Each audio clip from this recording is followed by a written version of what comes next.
You know, I've been scratching my head about Daywalker for quite some time now.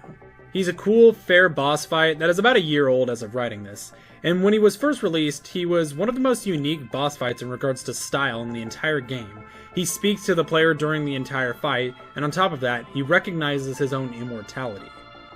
And recently, Clay has been releasing more and more shorts about Pigmen and the Constant, and I refuse to believe that Daywalker is not going to be a significant piece in this future.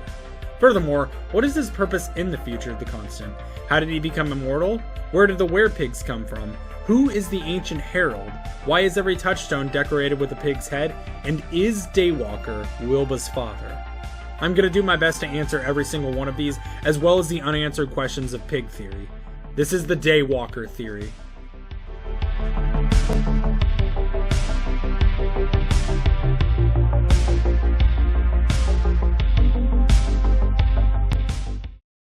Guys, we did it! We made it to theory number 6, and after this one, I think we will have successfully covered pigs in their entirety in Don't Starve.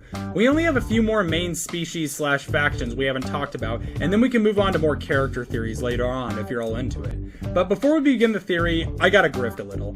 Theories are really fun, but they are also really hard to make, and they also take a ridiculous amount of time. I mean, this video alone, if the research page is to be taken into account, is literally 21 pages long. So please consider supporting me on Patreon with a channel membership, a super chat the next time I stream. Holy shit, Hector! Or if you can't do any of those, just subscribing to me with notifications if you haven't already, as we are almost to 100,000 subscribers. I really like to make theories, and with MatPat retiring, I think it would make him happy to see other creators continue on making theories too. I actually already have a few leads for some of the other common games that I'd like to take a try at, and I really want to keep theories as some permanent aspect of my channel that I do from time to time. And if that's something that you're interested in, please consider supporting me. One last thing, this theory references quite a bit from my previous pig theory, so I recommend watching pig theory before coming to this video, though it isn't entirely needed because I do revise my story towards the end. But with that being said, I will now get into the theory.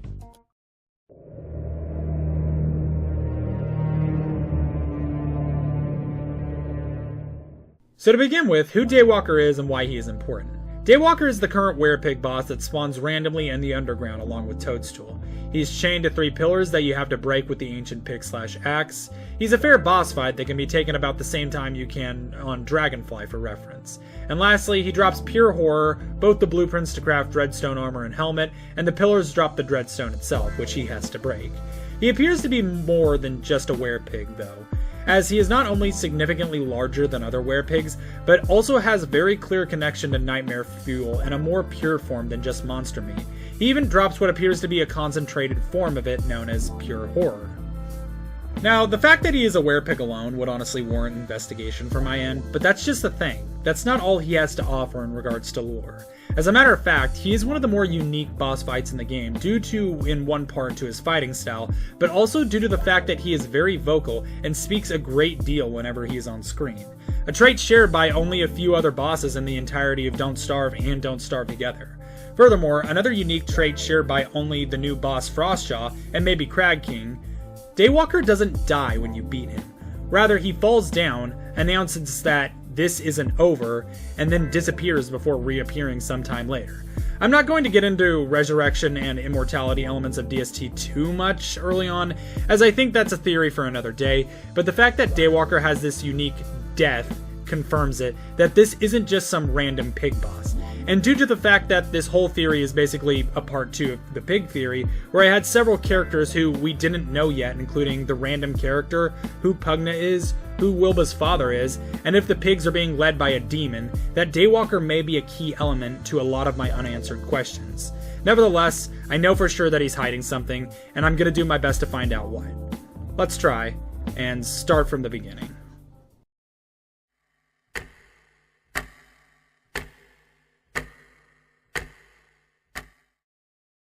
As usual, my first stop for trying to figure out anything in regards to a theory is going to the earliest instance of it I can find. But since this is mostly about a single character instead of an entire race of creatures per what I usually make theories on, I can't exactly do that as there's no direct reference to Daywalker anywhere in ancient texts.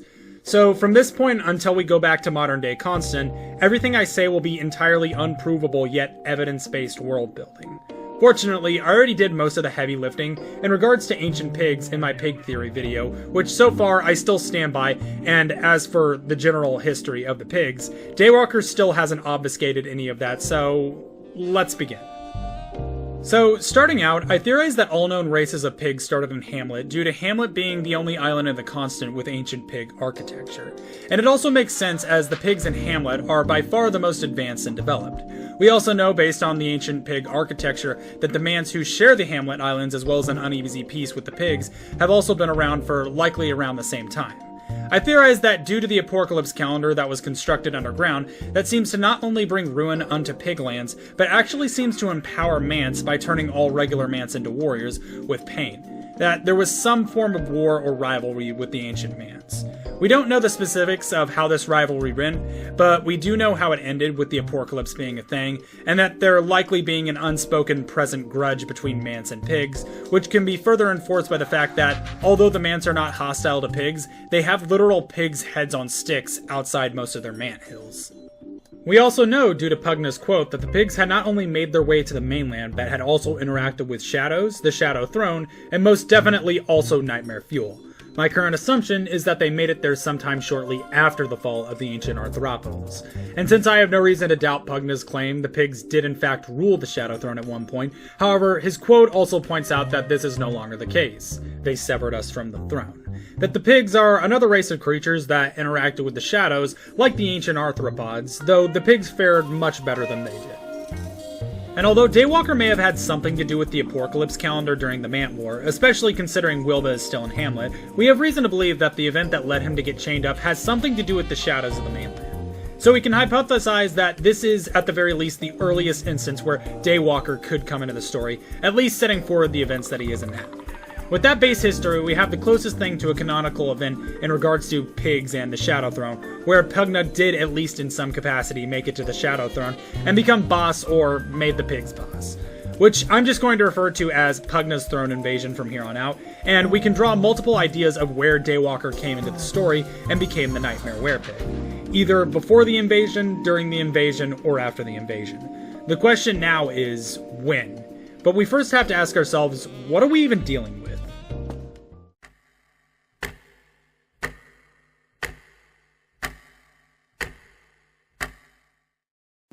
And so I started throwing around ideas, and for that we have two main options that we will have to come back to later.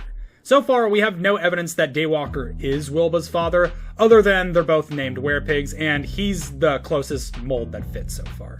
If we are to believe that Daywalker is her father, this means that Daywalker would have had to have been already at least part Werepig before he left Hamlet, meaning his most likely interaction with the shadows was before he even made it to the Constant. Or 2, we can fall under the idea that Daywalker is not Wilba's father, and that Daywalker underwent his transformation during Pugna's invasion of the Shadow Throne. And looking at the way Daywalker speaks, at least in his were form, he doesn't appear to be the brightest tool of the bunch. A small third option, if we aren't taking the history into account, we can assume that Daywalker isn't particularly old, and although he may be Wilba's father, his journey out of Hamlet did not coincide with Pugna's invasion of the throne. Despite this one being plausible enough, I don't really believe it, as although we are dealing with a creature that interacted with something far more than just monster meat, this clearly is not a regular pig. Well, although I'd like to explore all of these, we will need far more details in order to come to a more solid conclusion, and so far, at least in regards to this theory, all I've told you about Daywalker himself is that he is a unique, powerful werepig who is infused with a pure form of Nightmare Fuel, and that they've likely interacted with Nightmare Fuel, and now he's chained up for one reason or the other. So it's time to get some more information on how, and maybe why he looks like this. Fortunately, we don't have to look too far for the first lead. Daywalker is a rather talkative character, like I said during the fight, but he also talks while he's chained, while he's being freed, and after he's defeated. One of the quotes we get from him when we actually meet him again after beating him once reads as follows: "Me find crack to dark place. Me." Well, it didn't take too long for me to put 2 and 2 together by realizing that he is referencing the shadow rifts that appear in the caves after defeating Fuelweaver, as that's the only other place you can get pure horror. Plus it was added in almost immediately after Daywalker, so really all paths lead to the shadow rifts. As for what they are, Shadow Rifts are the shadow variant of the Lunar Rifts needed to access the current in-game tech for their respective alignments. Lunar alignment has Bright Shade Husks and Pure Brilliance, whereas the Shadow Rifts have Dreadstone and Pure Horror. As for what it does to organisms in the constant besides dramatically lower their sanity, I'm not so sure. So I did some testing. Bringing a pigman up to the rifts, the pigman didn't have any interaction with it other than looking scared, which I attributed to the general darkness of the caves. As for when a shadeling came up to attack, the pigman didn't respond at all and just let the shadeling kill it. So I doubled down with a bunnyman to make sure this wasn't just Clay not planning for someone bringing a pig into the ruins, and surely enough, the bunnyman didn't fight back either. Maybe it's just that only player characters can see them, because my character definitely wasn't insane, but this may actually explain why Daywalker has such an issue with parasitic shadelings, because he literally can't attack them, much less escape. Let's keep going. There are also 3 mini-bosses that spawn from these Shadow Rift events, but not from the rifts themselves, rather than the Nightmare Fissures that have Dreadstone outcrops spawn on them, being one of the few ways to get Dreadstone. Along with the fact that the mini-bosses themselves are the only way you can get Dark Tatters, a key ingredient in most Shadow Rift gear. And comparing the two, I'd say the Nightmare Fissures resemble a crack, as Daywalker described it, far more than the rift itself. Lastly, upon examination of some of the weapons you can make from the shadows, most of them have an insanity aura to them. But there's also 2 of these items that outright appear to be literally alive, the Void Robe and the Shadow Reaper. Void Robe is referenced to seemingly be alive from several of the character examinations. Mainly Maxwell is the most trusted one here as the narrator, as he was the one most likely hopped up on the shadow drugs first. And much like Daywalker's prison, the Void Robe is custom with chains around it. But Shadow Reaper is where it gets really interesting, due to the fact that it is quite, well, talkative. Let's just see what it has to say. Firstly, based on this quote, I think I was a farmer once before I shed my skin, we know we are talking to an ancient turned shadow creature. If you need proof for that, watch my monster meat theory or Zeklo's theory. Most of the rest of the quotes coming from it seem to be it just egging on the player, encouraging violence or progress. The most strange interaction though is with the Reaper when you are playing as Woody and have Lucy in your inventory. The Reaper does not like it and wants you to drop it, and if we read Woody's examination quote, the feeling is mutual. Clearly this thing is trying to get into whoever uses its head. So what does all this have to do with Daywalker? Well, when we start the fight with Daywalker, we first have to remove his chains, afterwards 3 parasitic shadelings immediately spawn and begin attacking him. And we just learned with the Shadow Reaper and the Void Robe that these high tech level shadow items are often infused with still living shadow creatures. So would it be too much to assume that the chains are actually the shadelings themselves? I mean, just watching them go, they do a pretty good job at keeping Daywalker in place, regardless of whether or not they are in chain form. Okay, maybe so, but why? Who would go to the effort to imprison Daywalker? And since we know that Werepig transformations are at least semi-hereditary, how much of a Werepig was he before he interacted with that crack? What power is he talking about? And what the hell did Daywalker do to piss off whoever locked him up like this? I mean, take Charlie for example, the current Shadow Ruler. Literally all the characters can take resources from Shadow Rifts, and not only does she not seem to mind, she even greenlights the whole process. Well, with Daywalker's interaction with the Shadow Rifts being all but confirmed, and me bringing his possible origin from Hamlet into question, we finally have our next lead.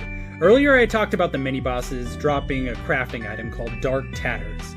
The thing about Dark Tatters is they are not exclusive to Don't Starve Together. They drop from a single player boss too, conveniently located in Hamlet. And this boss is known as the Ancient Herald.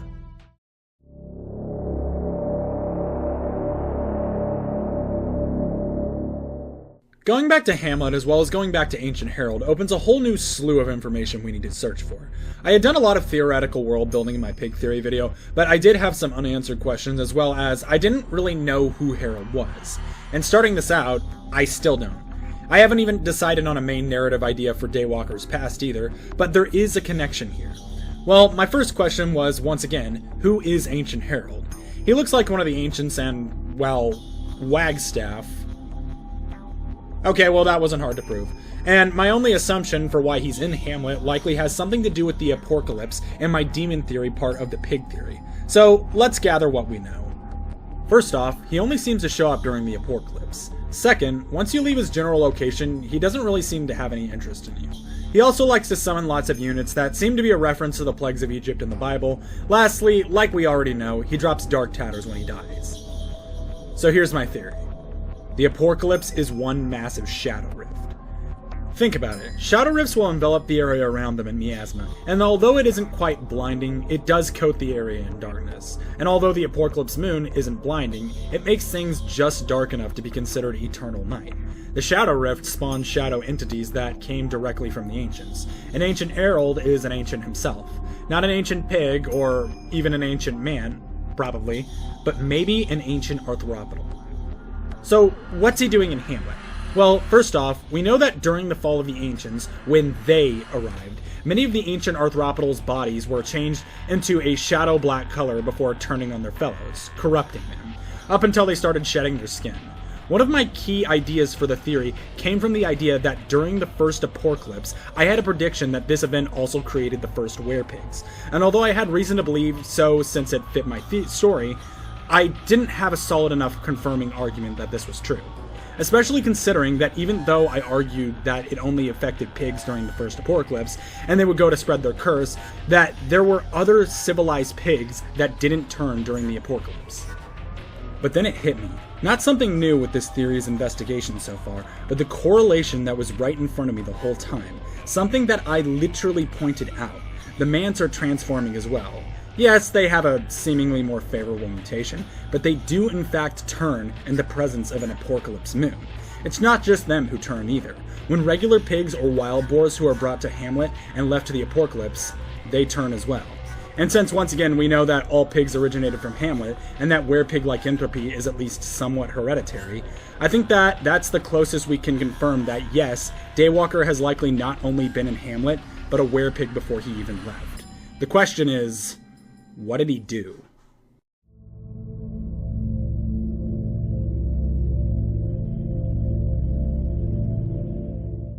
Now that we have a significantly larger amount of evidence, proof, and fair assumptions we can make, we can revisit the three possible conclusions I had earlier stated.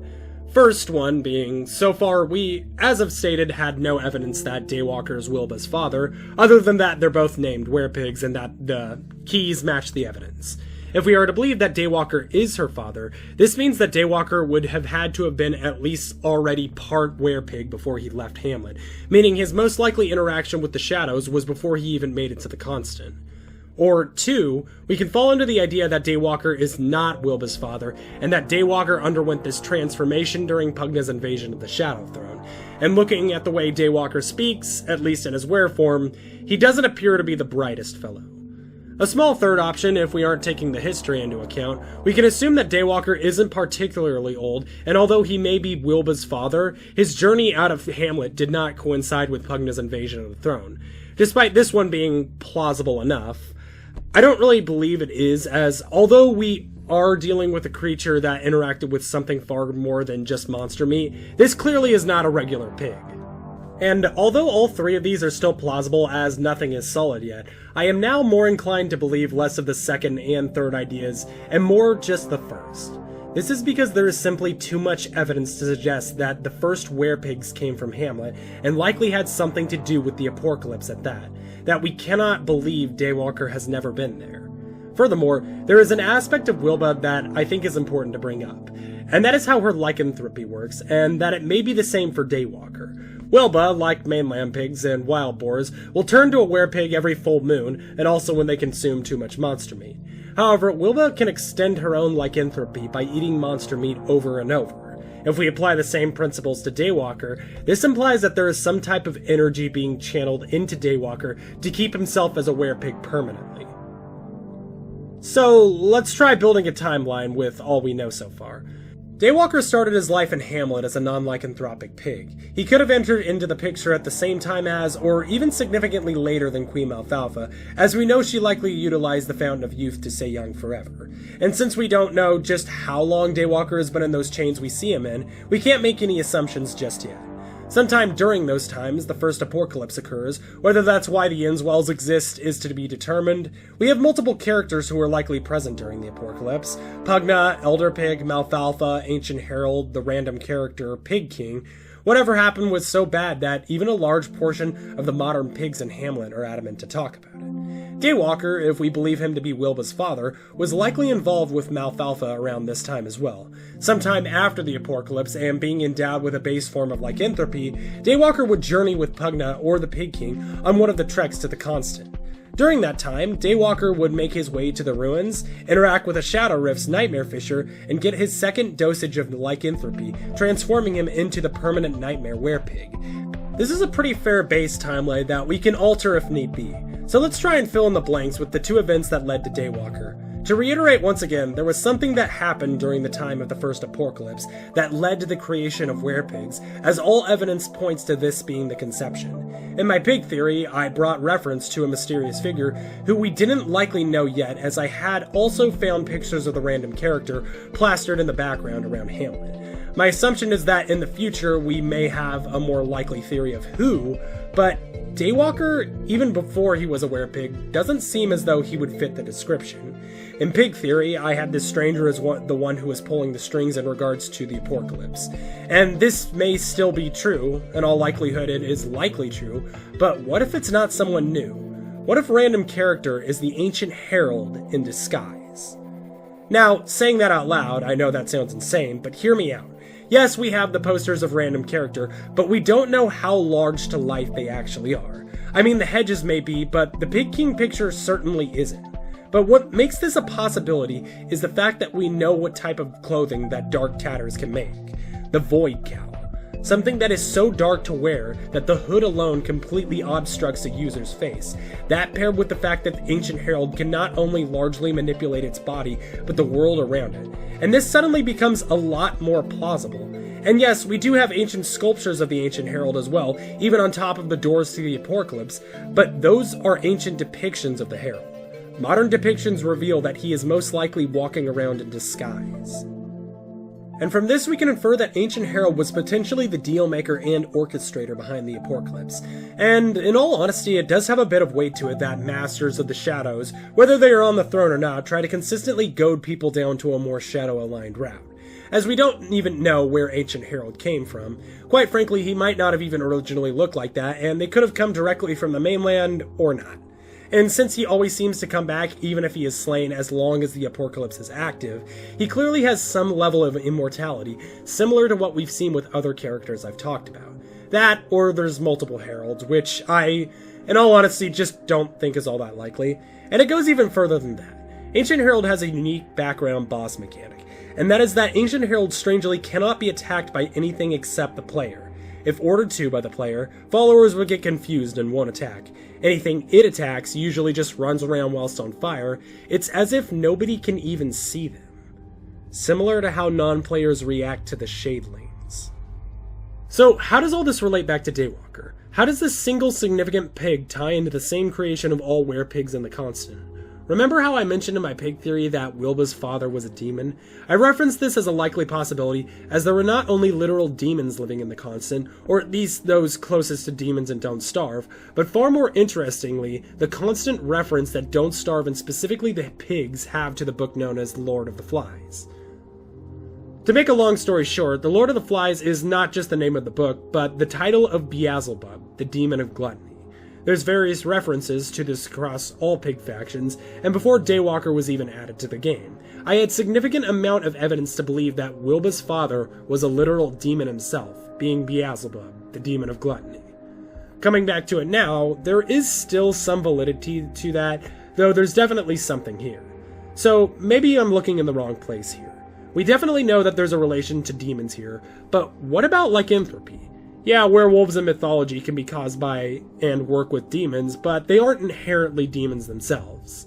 I think it's time we actually look into the history of lycanthropy.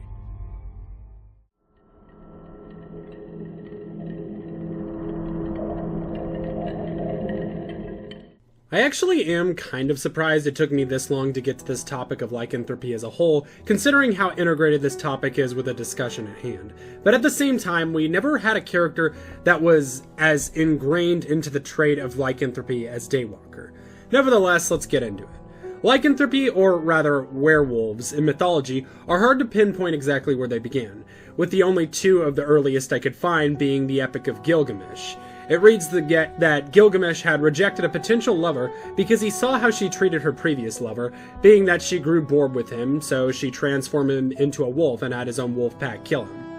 I mean, sure, yeah, maybe Queen Malfalfa could be secretly evil, but too much of this story makes no sense in regards to the theory. And although the other one has more potential for actually sticking to what we've learned so far, it still begs quite a few questions. Our second piece comes from Greek mythology, and if Merm theory is to be believed, this is the second time they've used Greek mythology, with the name of the character Lycan. Lycan was the king of a territory in Greece known as Arcadia that bordered both the sea and numerous mountain ranges. Lycan, on top of being king of Arcadia, he had sired 50 sons among all his wives, all of which his names aren't certain, but there is a great deal of possible names cataloged, and furthermore, most of his sons went on to found their own cities in Arcadia, becoming their eponym in the process. And although Lycan's sons were able to found cities, they were often described as rowdy, proud, and wild acting. As for what actually went down, Lycan, in order to test that the gods, specifically Zeus, was all-knowing and would be able to tell human flesh and food, decided to kill, cook, and serve a child as an offering to Zeus. In some versions of the myth, the child is Nyctimus, the youngest of Lycan's own 50 sons. Zeus, absolutely appalled and disgusted at this display, cursed Lycan by transforming him and all of his sons into wolves. In some versions of the myth, all of Lycan's kids are killed, leaving only him as a wolf.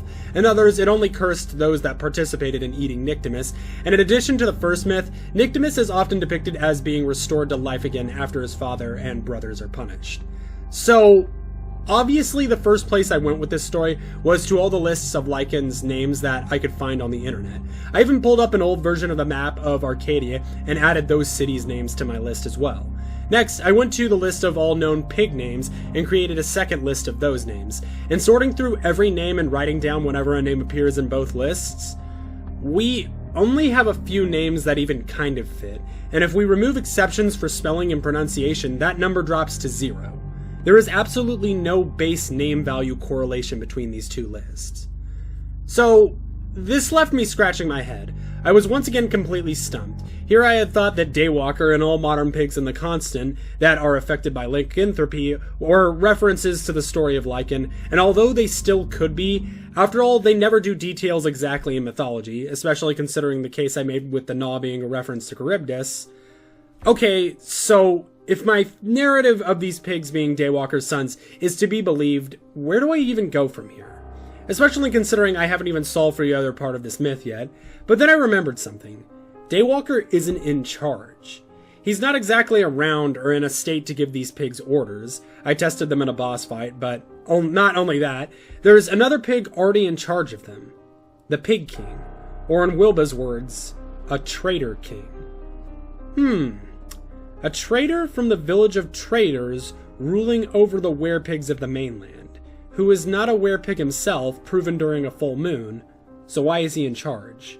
We know he fled with his followers to the mainland thanks to his vignette, but that alone doesn't tell us who he is or if it's even important to know, though all the depictions of him in Hamlet would relate him as someone of profound importance. So, here's all the information we know about Pig King, then I'm going to try and once again construct a story of what I think happened in the first apocalypse. The Pig King appears to be in charge of not only regular pigmen, but also the pig guards, who seem to have taken on not only a similar apparel, but the same skin tone as Pig King. And this is significant because no other pig has the same skin tone as Pig King and his pig guards. Perhaps he's a progenitor of something himself. On top of that, the totems that pig guards spawn on have 4 heads detailed on them, the same number of days it takes pig guards to respawn. I'm not sure if the number of 4 is significant to pigs, other than it being the highest number they can count to, but I thought I'd mention it anyways. But the universe did say the number 4. What the hell does number 4 mean? How the hell should I know? Pig King also is notorious for, no matter where he is found, always being accompanied by 4 obelisks surrounding him. And I'm going to be honest, I have no idea why, as not even Maxwell is giving us a solid statement on whether or not he built them, but we can assume it may have some significance, as they perk up for the sane but lower for the insane, and vice versa depending on the obelisk. Far more important than the obelisk, though, are some of the items that the Pig King trades for. Now, many people, including myself, don't bother much with trinket trading, as meat is ridiculously easy to trade for, along with you don't typically be low on gold as long as you're exploring. However, there is a whole hierarchy of trinkets that the Pig King trades for, and values certain trinkets much higher than others. Some items are just a reference to the clay developers like the potato cup, but others let in a bit more story to them. I'll display the two I found relevant. The first trinket is the postcard of the Royal Palace, which can be bought in the palace in Hamlet, that according to Wilson says, "Wish you were here." And we can conclude that with Pig King's higher than average gold yield, that this is intended for Pig King. Although it could have been sent by Wilba, she displays no familiarity with Pig King other than knowing that he is a traitor, so I'm inclined to believe it was from Queen Malfalfa. Maxwell, however, offers the funniest pun in response to the postcard.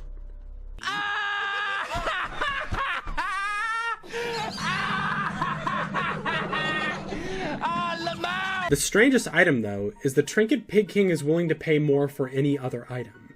For a whopping 10 gold nuggets, Pig King wants the broken AAC device.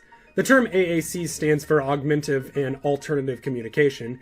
Its purpose is to provide multiple ways to either temporarily or permanently compensate and bridge a gap for a communication barrier for those with impairments, disabilities, or anything that would otherwise prevent simple verbal word communication. It is typically meant for people with both physical or mental disabilities, but can also be utilized by those who simply speak different languages. My question is, why would Pig King want this so bad?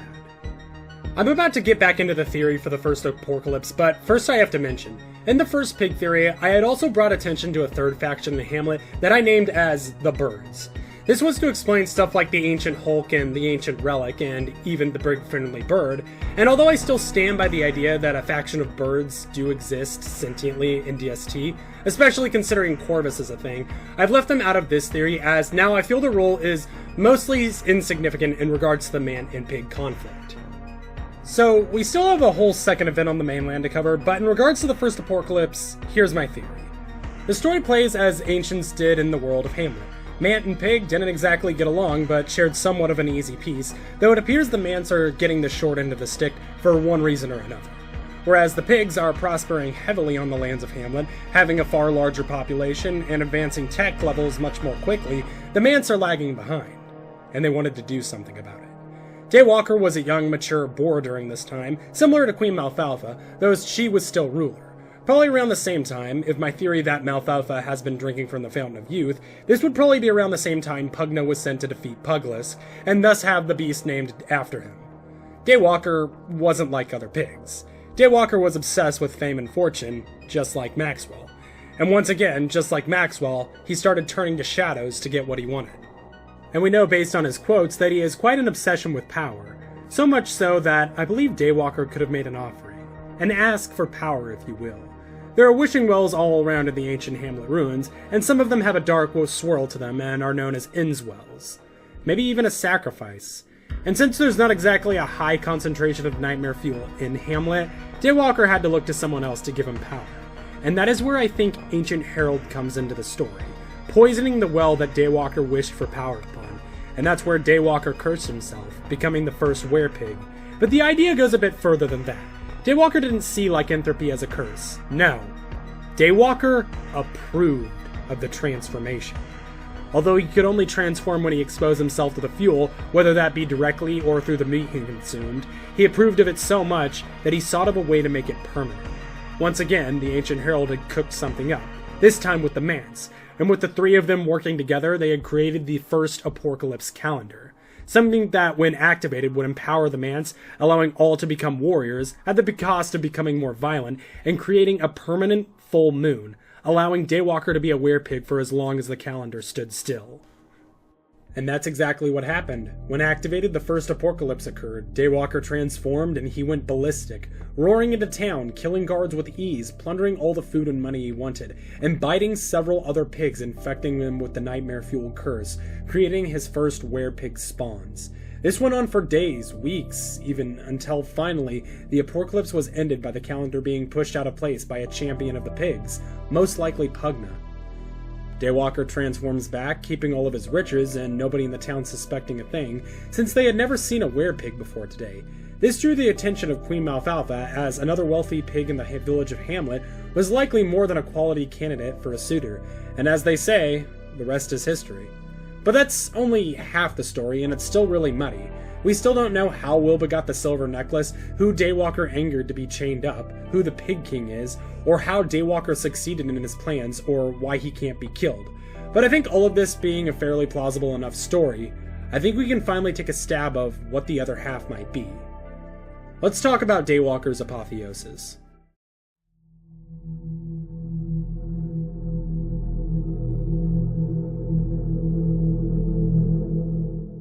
Now, I've already said over and over again now that Daywalker is not just any werepig. The average onlooker might just say that he's a regular werepig that's been amplified with shadow alignment, but we know that's not the whole story due to the fact that Daywalker can speak while still in his were form, a trait shared by no other were creature in existence, except maybe his daughter. But for the most part, we've proven that now, so where do we go from here? Well, let's build up to the point to where I think the next significant item occurs, that being Daywalker's imprisonment and permanent lycanthropy. During the time after the first apocalypse and the pigs having to adjust to their new reality, I originally assumed that this would be around the time where Daywalker would copulate with Queen Malfalfa, producing Wilba in the process. But I don't think this is the whole story, because in regards to the first apocalypse, this story is likely extremely ancient, almost as old as the ancient arthropodals themselves, and although I do still believe that Pugna and the Pig Empire's army raided the ancient ruins and took the Shadow Throne, this theory would imply that Wilba herself is around the same age as the ancient ruins and present Don't Starve, making it impossible to call her a mere child. And although it could be true because of the Fountain of Youth, and she's also a half werepig, I'm more inclined to believe that it's something different.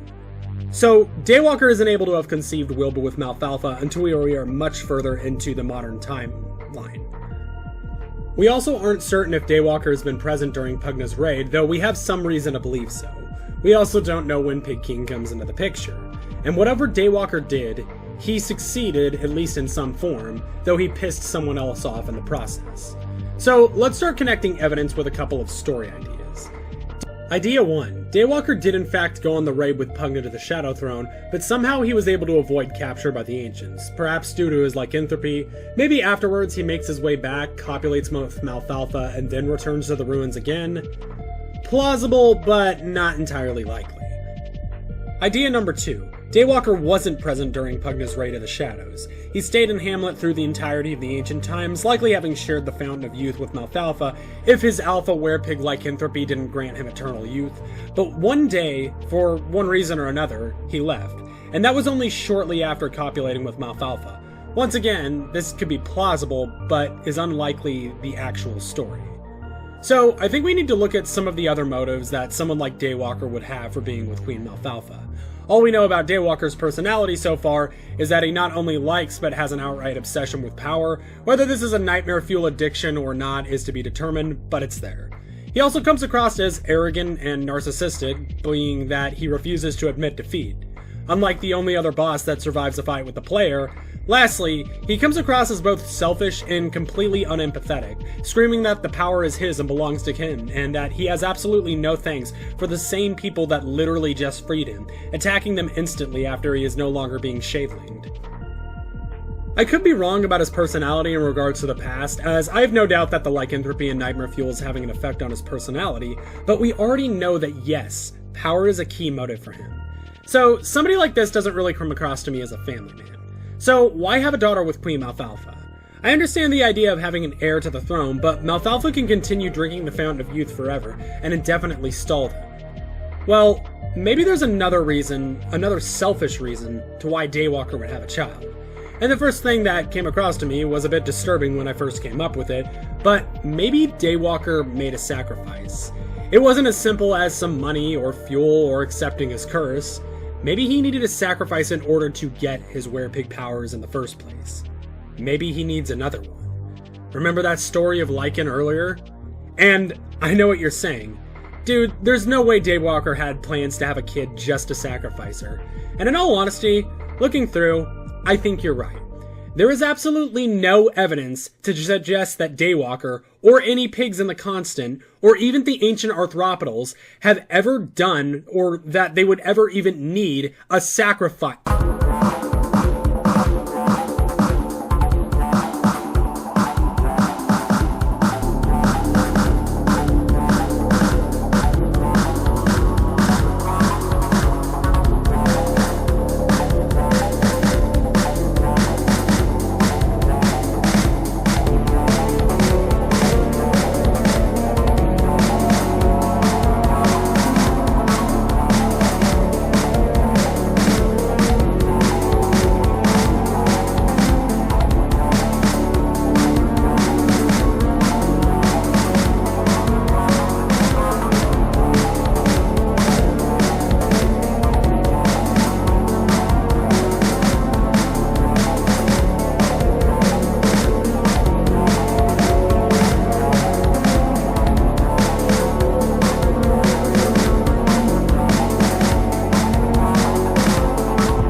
Okay, this just took that turn. But, I mean, looking through a fair bit of the evidence, it still fits the narrative that this is at least a likely possibility of what he is planning to do if he is Wilba's father, but let's explore each of these anyways. As I already guessed in my first pig theory, the ancient pig ruins here are a reference to the ancient Aztec and Mayan civilizations, both of which practiced ritualistic human sacrifice at their temples. And in other various acts of fiction, these acts were often depicted to lead to some form of otherworldly apotheosis, the more common of which being vampirism. Now, I'm not saying Don't Starve is a JoJo reference, but I am saying that vampire bats conveniently spawn only in Hamlet, and they also conveniently drop pig skin. Okay, no, but in all seriousness, I'm not entirely certain about the pigs being cannibals contention, as if we are being totally honest here, literally any creature in the constant, apart from the player that can eat meat, is technically a cannibal. Yeah, pigs do it, but so do spiders, monkeys also do it, mants do it, hounds definitely do it, and hell, even the fucking plants do it sometimes. I do think there is some level of uniqueness, though, with the fact that pigs have no problem consuming pig skin, but maybe that's just me. So, what about the shadow rifts? This is the other part I'm not certain about, but to say there isn't a direct correlation with the sacrificial ideology and the imbuement of souls into things, whether they be people or items, is certainly there and does stick with the theme of things. Fundamentally, at least on paper, it makes sense. But obviously the two parts that really sold it for me, besides the thing with the Aztecs, is one, if Daywalker is a reference to Lycan, which so far we haven't been able to find any closer comparison of, then he certainly would be on track to have no issue sacrificing his own child. And last of all, arguably the best piece of evidence here is the open display of pig heads all throughout the constant in ritualistic ways. In some cases, the heads are left as warnings or as threats from other creatures, such as in the case with the merms and the mants, if my part 1 theory is to be believed. But the fact that every single touchstone, the item that can magically bring players back to life, has a pig head on a stick next to it, is more than enough evidence that yes, pigs in fact are being sacrificed. In regards to the touchstones, we can't confirm who just yet, but so far, everything matches. It would be illogical to say that just Daywalker made them, as, although they contain the fuel, they can also be found in Shipwrecked and overall anywhere where there's pigs, strangely except for Hamlet. Well, remember how earlier I brought mention to how the Pig King and his followers originally left Hamlet to go rule over their own in the mainland? Keep that in the back of your head for now. But what about the silver necklace? Wilbur herself states that her father gave her the silver necklace to protect her from the hairy times. Wouldn't that be considered a kind act from a loving father? And I did touch on this briefly, but I'll go over it again in detail. We can assume that the reason the silver necklace nullifies lycanthropy is because of the fact that it's silver, i.e. of the myth that werewolves can only be stopped by silver bullets, etc., because they reflect light or something. My response to this is, where did Daywalker get the silver? Because there is clearly no natural silver in Hamlet. The 10-piece oinks could be made from silver, but I am somewhat inclined to believe that they are actually made from a different metal like tin or rose quartz. And we know that tin can come from constant stones with the creation of the tin fission bin. This might seem a little bit reaching, but you can very clearly see that the bin has a metallic look to it and reflects light. Why am I so adamant that there is no silver, at least in Hamlet? Well, I searched the entirety of Don't Starve for instances of silver, and the only place where I got consistent present items in regards to the word silver is the gnaw in the gorge. So, my theory went as follows. The swamp pigs / boars, when they interacted with the gnaw and attained silver, learned that silver actually nullifies the effects of lycanthropy. Don't believe me? Take a look at all the pigs in the gnaw and notice how they all have the werepig-like posture. However, none of them are aggressive, and some are even outright described as friendly by the characters. Elder Pig, seeing this and being the good person that he is, probably immediately sent a silver necklace for the princess of the Pig Kingdom, knowing well that she had also struggled with lycanthropy. Whether Malfalfa told Wilba that the necklace came from her father, or Wilba came to that conclusion herself, is to be determined, but overall, I think that Wilba never truly knew her father, and just knows what others have told her about him. And maybe I'm wrong about this part, and maybe Daywalker did give her the necklace, but for other reasons, but I am almost certain that the silver did not come from Hamlet, and more importantly, it doesn't obfuscate the story here. So, we've talked about immortality and how Wilba likely got her necklace, but we still don't know who Pig King is and what Daywalker did. However, we can assume that after all of this, after all the proof of sacrifices going on in Hamlet's past, after all of the touchstones being likely creations of the lycanthropic pigs and boars of shipwrecked and mainland, that we can now come to a more solid conclusion of why Pig King and his followers left Hamlet. So, let's talk about the next part of this theory, the Pig King.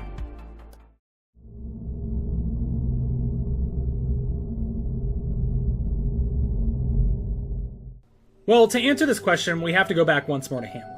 Daywalker, whether he was leader or not, likely wouldn't have had so much royal status with pigs once they caught on that he was a progenitor lycanthrope. However, maybe some pigs actually resonated with his ideas. Not necessarily him becoming immortal, but the pursuit of resurrection and immortality along with stuff like lycanthropy and power.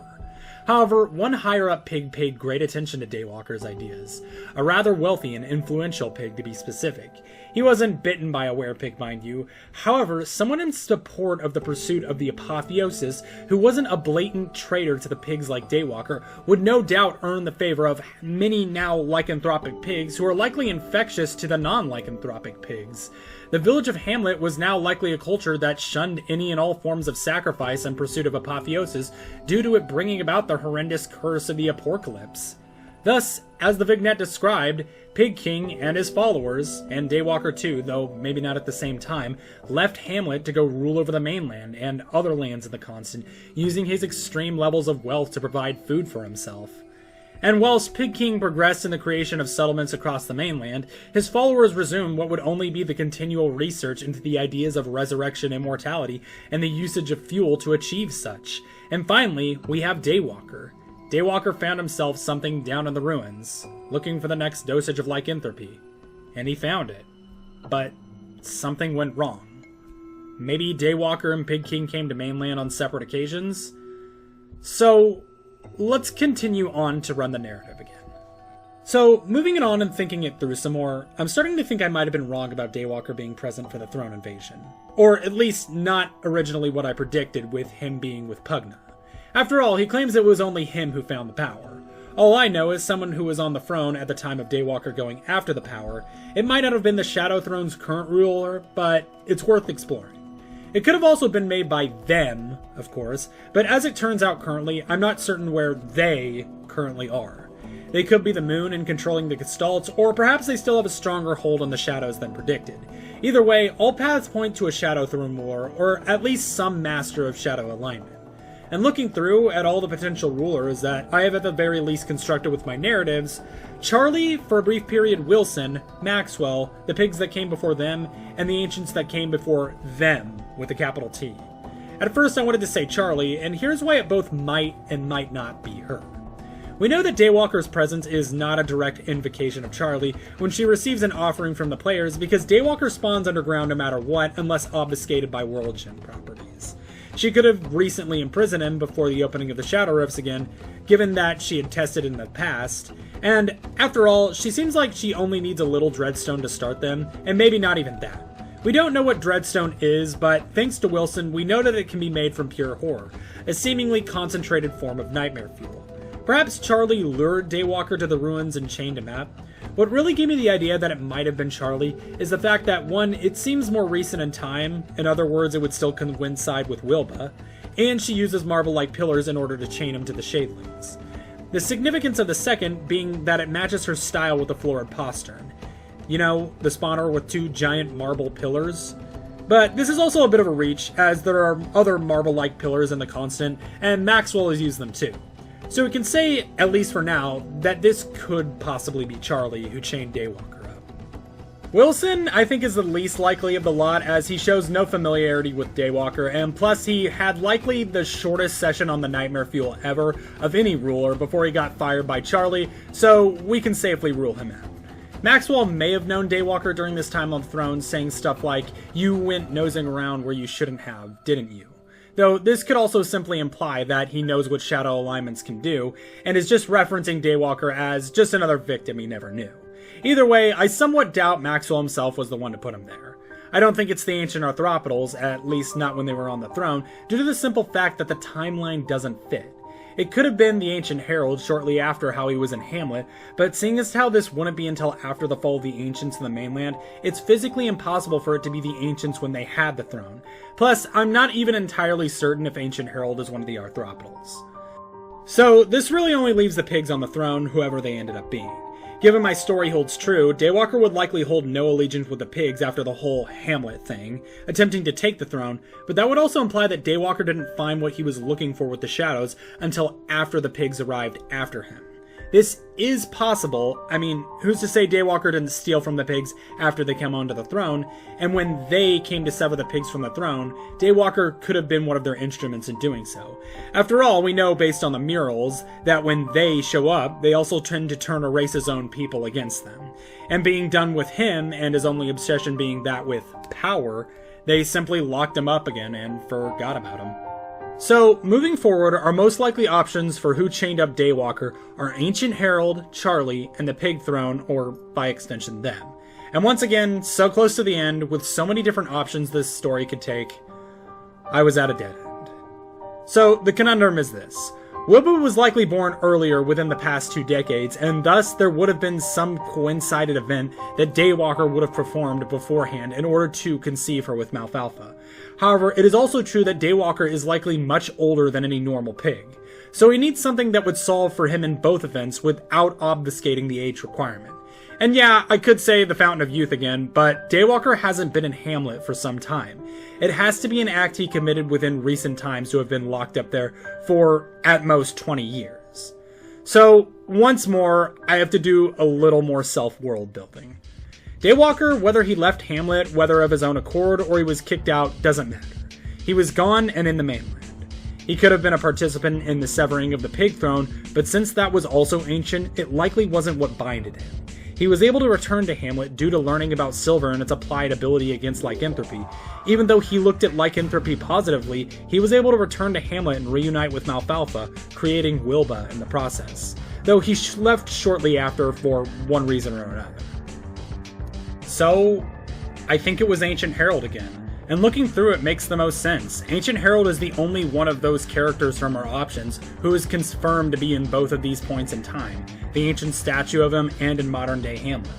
So, here's my theory. Daywalker did indeed flee alone from Hamlet. Regardless of how it went down, it could have even been obfuscated with the whole silver contention, whatever. And shortly after, Pig King followed, bringing his own followers in the process. There, the lycanthropic pig factions practiced ritualistic acts of reincarnation and resurrection based off their past in Hamlet, using nightmare fuel to create touchstones in the process, likely often fueled by sacrifice. But that wasn't enough for Daywalker to simply resurrect. He wanted more. He wanted power. Daywalker, after returning to Hamlet and conceiving Wilbur, able to return under the guise that he had cured his lycanthropy with silver, did not expect to be reached out to by the Ancient Herald again. Even more so on another apocalypse. Ancient Herald informed Daywalker, due to certain circumstances, that Daywalker could have become a permanent werepig and the most powerful of them all. Somewhere along the lines of that, the keyword here was power once again. Daywalker, of course, came running, so he once again left Hamlet to go capitalize on recent events and receive his powers. It wasn't until he got there, whether with Ancient Herald or not, that he came to the realization that he would need to imbue something with shadows, or rather imbue the shadows with someone. In order to receive the power in full, he needed to sacrifice someone to the Shadow Rifts, to the Grabbing Hands, or something in order to receive this power. Whether he tried and failed, or he couldn't bring himself to sacrifice his daughter or any more pigs, all in all, whether mentally or physically, Maxwell was right in his quote. You went nosing around in places you shouldn't have, didn't you? But what about Pig King? Why was he so susceptible to Daywalker's ideas, so adamant to follow Daywalker to the mainland? Well, as much as immortality being his excuse, I think that Pig King might even be Daywalker's brother. I don't have too much evidence for this, as it's a shot in the dark, but I noticed 2 very significant things on top of the fact that Pig King was willing to join Daywalker on the mainland. First, Pig King is the only one of the pigs who isn't infected with lycanthropy.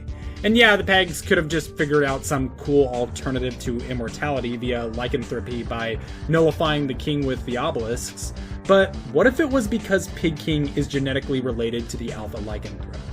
Given, if I am correct, and Daywalker's lycanthropy traveled via bite infection, the Pig King may have had some form of natural genetic resistance to it. This is a phenomenon that happens in the real world, not too commonly, but it does still happen, known as familial immunity. And the last piece of evidence goes back to what Pig King was willing to pay the most for, the broken AAC device. Now, it may be because the Pig King doesn't actually speak at all and just communicates with the players and everyone else in stupid grunts, but what if Pig King is well aware of the situation below the surface and is trying to communicate with his brother, or at the very least, holding him? So, what was the recent chain of events that Daywalker is now capitalizing on with the Ancient Herald? Could it be the return of them? Could it be a new throne wielder? Could it have been the Shadow Rifts in general? Well, chances are, with this new most recent update, confirming that we are going to have a longer storyline with Daywalker, we are going to find out very soon.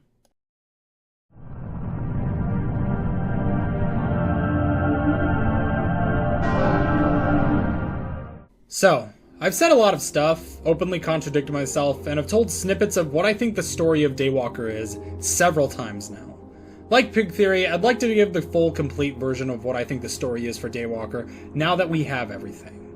So, let's begin, one more time, from the top. Daywalker started his life as a young pig during the olden times of the Hamlet village, back when pigs and mans were still very much in their tribal stages. This was sometime after Malfalfa, a young pig as well, and new queen of the Pig Empire, had sent out a human hero known as Pugna to go and slay the giant serpent that was guarding the mythical Fountain of Youth. He succeeded, bringing her the magic water, and the beast was then named after him, Pugna and the Pugalisk. Daywalker, wanting that type of power for himself, noticed the rising conflict between the ancient pig and man factions in Hamlet, and knew eventually that it was going to reach a boiling point soon. The Mants, being the superiors at mining, were able to make vast underground networks with their man hives, whereas the pigs' architecture allowed them to dig various ancient-like temples all across the land. Though the Mants were mentioned in both the pigs' architecture, and there had even been a special stone crafted to communicate with them, it wouldn't save both sides from inevitable conflict. For Daywalker had, upon one day of searching through one of the pig temples, wished upon one of the wells inside, and what he wished for was great power. However, what Daywalker didn't expect was for a certain figure to overhear, one of immense shadow-like power. Though he hid his true form at the time, he did promise Daywalker intense power. Daywalker was interested, though a bit confused when he was asked to work with the Mants of all people on a design. A design for a calendar which, on the surface to the pig architects, would be a priceless tool in order to predict the seasons, but in reality was a deadly Trojan horse. A calendar that seemingly moved on its own in a rhythmic pattern, but upon one day it would pause the sun and the moon, freezing Hamlet's position in the sky, leaving its people to the nightmarish effects of the calendar. The designs brought about by the wicked calendar causing animals to go into a maddened rage, plants to become friendly, Mants becoming powerful warrior variants of themselves, and Daywalker transforming under the red glowing apocalypse into the first Werepig. The alpha Werepig then roared into town, attacking pigs, stealing, killing locals, and enveloping himself in his newfound power, until the same hero from before, Pugna, had managed to stop the apocalypse, saving the pigs from imminent destruction. Daywalker, bathing in the glowing blood-red moonlight, was halted in his rampage as he reverted back to his base form, a form he could not hide for long, not to his fellow werepigs who now had a lycanthropic curse amongst them like an infection, and not to Queen Malfalfa, his romantic partner at the time. As predicted, Daywalker was banished for the sole reason that they couldn't catch the Werepig to outright kill him. There he fell from Hamlet's place in the sky, down through the clouds, landing with a thud onto the mainland. There he was now, isolated from the rest of his kind. However, not for long. A pig blimp carrying a close friend and potential sibling, the Pig King, along with members of the now lycanthropic pigs. Daywalker was relieved he wouldn't have to spend the rest of his days alone, as he tried to stay a werepig forever, but soon became elated when the Pig King explained that they thought Daywalker was onto something, and that they wanted to continue experimenting with the fuel, sacrifice, and lycanthropy. A practice they no doubt considered to be deep scientific research, yet in reality made them more ignorant than their Hamlet brethren. This went on for years, decades, maybe even centuries, and yet what they had to show from it was that it worked. Daywalker and Pig King both still stood alive today, and one of them is seemingly in their prime for all this time. Life was as good as a bunch of secessionist lycanthropic pigs could hope to have it, and they started expanding onward. Some of the more boar-like pigs went to Shipwrecked, where they found the altar of sacrifice, and it led some of the other pigs to eventually find the gorge. There, the wisest of the swamp pigs, who made their home there, the elder pig, discovered that the gnaw possessed a very shiny material known as silver. This silver could help werepigs by reversing their lycanthropic effects, though it did nothing for murmification, for as long as they were exposed to it. However, the gimmick of the gnaw was that it didn't let anyone leave unless they were either 1, a merm themselves, or 2, a 5-star chef. And unfortunately, the pigs are no culinary experts, and a great many of them became merms and jumped into the ocean. However, all hope was not lost, as the pig-turned merms were still wearing some of their silver trinkets upon their return. A trinket Daywalker had no issue plundering, as he and the pigs roared through the merm villages, fighting and killing them. There he makes the discovery of the silver himself, and writes a letter to Queen Malfalfa. A letter that he had found the cure to lycanthropy, prompting her to invite him back into Hamlet, where she was reunited with her lover under the condition that he wear the silver necklace at all times. There they made it, and Malfalfa produced Wilba, under the new somewhat peaceful Hamlet. Though they still had to deal with the apocalypses, and even more so now, as Pugna had left Hamlet, along with a sizable portion of the Hamlet pig army to go and take over the Shadow Throne. It wasn't until a bit further on that, during one of the unfortunate apocalypses, and the process to close it, that Daywalker came across a familiar face. The same face that had caused his lycanthropy. In truth, he had never looked at it as a curse, and thus he was very interested in what his old friend, Ancient Herald, had to say. The boss said to Daywalker that something was happening on the mainland, and it could be used to make Daywalker a werepig permanently, and make him even more powerful. Hearing this, Daywalker came running, throwing off his silver necklace right on the spot in Hamlet, and leaping back off Hamlet into the ocean or mainland below. There, Daywalker was met with the remnants of the Ancients. However, his goal was not any of that. He was after the new swirling pure nightmare Ascension that had suddenly been concocted underground. Charging down, he spoke with the shadows, demanding power before finding the crack in the world that would get him all the nightmare fuel he could ever want. However, he needed a sacrifice. A sacrifice he either wasn't prepared for, or wasn't willing to make. Thus, despite getting what he was looking for and being imbued with permanent lycanthropy, which is why we see him with the glowing eyes, the being had trapped him there, until he comes up with a sacrifice, which he mistook that he could use as the first survivor that frees him, which is why he tries to kill you when he is first freed, and for better or for worse, whether it was Charlie, Herald, or them, or whatever event happened that invoked these new changes, we will only know in the next arc, and that is the Daywalker theory.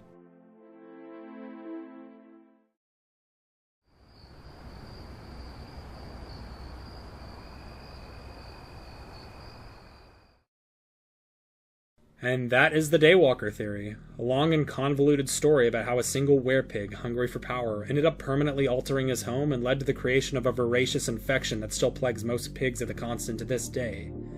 It is pretty sad that Wilba might be a target for her own father for the near future, but that's not set in stone either, as like I said, he could have refused, and we don't even know if he needs her to do whatever he was planning.